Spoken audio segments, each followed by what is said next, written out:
নমস্কাৰ study ৰেষ্টফুলি YouTube চেনেলটোলৈ পুনৰবাৰ আটাইকে স্বাগতম জনাইছো।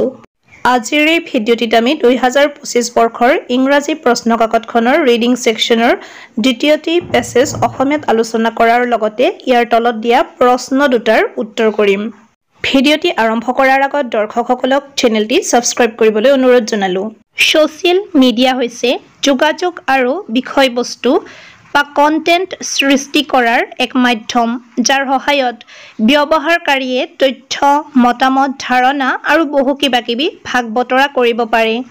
সোশ্যাল মিডিয়া হৈছে মানুহৰ মাজত হোৱা সাম্প্ৰদায়িক পাৰস্পৰিক ক্ৰিয়াকলাপ য'ত তেওঁলোকে ভাৰ্চুৱেল সম্প্ৰদায়ত তথ্য আৰু ধাৰণা সৃষ্টি কৰে, ভাগ বতৰা বা বিনিময় কৰে। মৰমৰ ছাত্ৰ-ছাত্ৰীসকল, ভাৰ্চুৱেল বুলি কোৱাৰ লগে লগে আমি সফটৱেৰৰ দ্বাৰা হোৱা কানেকশ্যনক বুজিম যাৰ ৰিয়েল ৱৰ্ল্ডৰ লগত কোনো কানেকশ্যন নাই। উদাহৰণ হিচাপে আমি ইয়াত সামাজিক মাধ্যমৰ কথা ক'ব পাৰোঁ। সামাজিক হোৱাটো মানুহৰ মৌলিক প্ৰয়োজন আৰু গুণ। বৰ্তমানৰ প্ৰজন্মই ইতিহাসৰ কিছুমান আচৰিত প্ৰযুক্তিগত বিকাশৰ সাক্ষী হোৱাৰ সৌভাগ্য লাভ কৰিছে। ফেচবুক, ইনষ্টাগ্ৰাম, টুইটাৰ আদিৰ দৰে সোশ্যাল মিডিয়া প্লেটফৰ্মে মানুহক দূৰত্বৰ মাজেৰে ইজনে সিজনৰ সৈতে সংযোগ স্থাপনৰ সুযোগ দিছে। অৰ্থাৎ সমগ্ৰ বিশ্ব আমাৰ হাতৰ মুঠিত আছে আৰু ইয়াৰ সকলো কৃতিত্ব সোশ্যাল মিডিয়ালৈ যায়। বিশেষকৈ সোশ্যাল মিডিয়াৰ অন্যতম প্ৰধান ব্যৱহাৰকাৰী হৈছে যুৱকসকল। আমি কেনেদৰে সংযোগ স্থাপন কৰোঁ তাৰ সোশ্যাল মিডিয়াই ৰূপান্তৰ ঘটাইছে। ব্যস্ত জীৱন আৰু ভৌগোলিক দূৰত্বৰ বাবে এতিয়া মানুহে সম্পৰ্ক ৰক্ষাৰ বাবে প্ৰযুক্তিৰ ওপৰত নিৰ্ভৰ কৰে। সোশ্যাল নেটৱৰ্কিং সাইট আৰু এপসমূহে ব্যৱহাৰকাৰীসকলক ইণ্টাৰেক্টিভ প্লেটফৰ্মৰ জৰিয়তে বিশ্বব্যাপী তথ্য আৰু ধাৰণাসমূহ ভাগ বতৰা কৰাৰ সুবিধা প্ৰদান কৰি যোগাযোগত বৈপ্লৱিক পৰিৱৰ্তন আনিছে।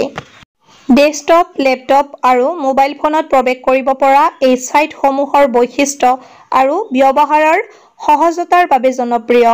সোশ্যাল মিডিয়া হৈছে এক উৎকৃষ্ট শিক্ষামূলক আহিলা। এজনৰ প্ৰয়োজনীয় সকলো তথ্য মাত্ৰ এটা ক্লিকৰ দূৰত্বত, অৰ্থাৎ ক্লিক কৰাৰ লগে লগে আমি আমাৰ বিচৰা ধৰণে সকলোবোৰ তথ্য সোশ্যাল মিডিয়াৰ পৰা পাব পাৰোঁ। সোশ্যাল মিডিয়া ব্যৱহাৰ কৰি ছাত্ৰ-ছাত্ৰীসকলে বিভিন্ন বিষয়ত নিজকে শিক্ষিত কৰিব পাৰে। তদুপৰি সোশ্যাল মিডিয়াৰ বাবে এতিয়া লাইভ লেকচাৰ সম্ভৱ হৈছে। ভাৰতত বহি আমেৰিকাত ঘটি থকা বক্তৃতাত অংশগ্ৰহণ কৰিব পাৰি। ইয়াৰ ব্যৱহাৰৰ দ্বাৰা পৃথিৱীৰ শেহতীয়া পৰিঘটনাৰ বিষয়ে আপডেট কৰা হয়।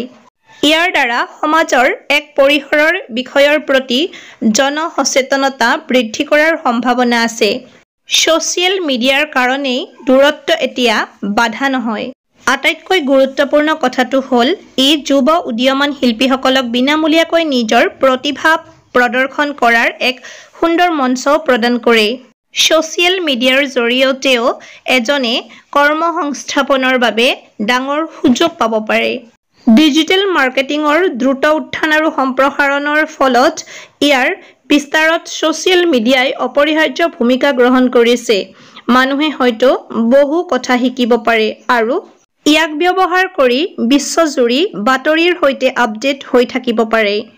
কিন্তু সুবিধাৰ মাজতো অসুবিধা থাকে, সেয়া যিমানেই উপকাৰী নহওক কিয়।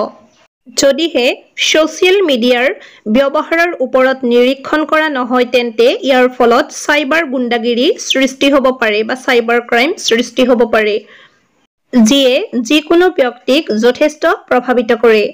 ছাত্ৰ-ছাত্ৰীসকলেও আজিকালি সোশ্যাল মিডিয়া ছাইটত অত্যধিক সক্ৰিয় হৈ পৰিছে, যাৰ ফলত তেওঁলোকে শৈক্ষিকৰ লগতে বাহিৰা কাম-কাজৰ পৰাও সীমিত হৈ পৰিছে, যিয়ে তেওঁলোকৰ শৈক্ষিক প্ৰদৰ্শনত বাধাৰ সৃষ্টি কৰিছে। সোশ্যাল মিডিয়াই সাম্প্ৰদায়িক বিভাজনৰো সৃষ্টি কৰে। ইয়াৰ ব্যৱহাৰৰ লগে লগে ভুৱা বাতৰি বিয়পি পৰে, যাৰ ফলত শান্তিপ্ৰেমী নাগৰিকৰ মন বিষাক্ত হৈ পৰে। এইদৰে সোশ্যাল মিডিয়াৰ সুবিধা আৰু অসুবিধা দুয়োটা আছে, কিন্তু সদশেষত ই ব্যৱহাৰকাৰীৰ ওপৰত নিৰ্ভৰ কৰে। বিশেষকৈ যুৱক-যুৱতীসকলে তেওঁলোকৰ শৈক্ষিক প্ৰদৰ্শন, শাৰীৰিক কাৰ্যকলাপ আৰু সোশ্যাল মিডিয়াৰ মাজত ভাৰসাম্য গঢ়ি তুলিব লাগিব। গতিকে সোশ্যাল মিডিয়াৰ অভ্যাস পৰিচালনা কৰি বাস্তৱ জীৱনৰ পাৰস্পৰিক ক্ৰিয়াকলাপত মনোনিৱেশ কৰি সোশ্যাল মিডিয়াক তেওঁলোকৰ জীৱনক ঘেৰি ধৰিবলৈ নিদিয়াকৈ ইয়াৰ সুবিধাবোৰ উপভোগ কৰিব পাৰি। মৰমৰ ছাত্ৰ-ছাত্ৰীসকল, এইবাৰ আমি পেছেজটোৰ তলত দিয়া প্ৰশ্নসমূহলৈ আহিছো।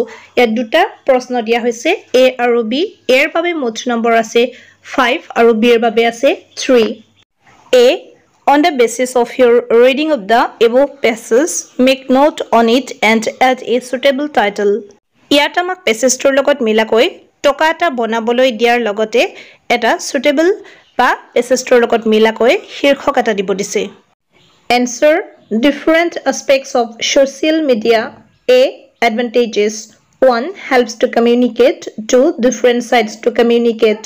Subpoints: A. Desktops. B. Laptops. C. Mobile phones. 3. Very good educational tool. 4. A very good platform for young artists. 5. Provides job opportunities. B. Disadvantages: 1. Makes us addicted. 2. Invades privacy. 3. Growing cyberbullying and online scams. Key: virtual means digital world to connect and interact. Cyberbullying, online threats. Next, B.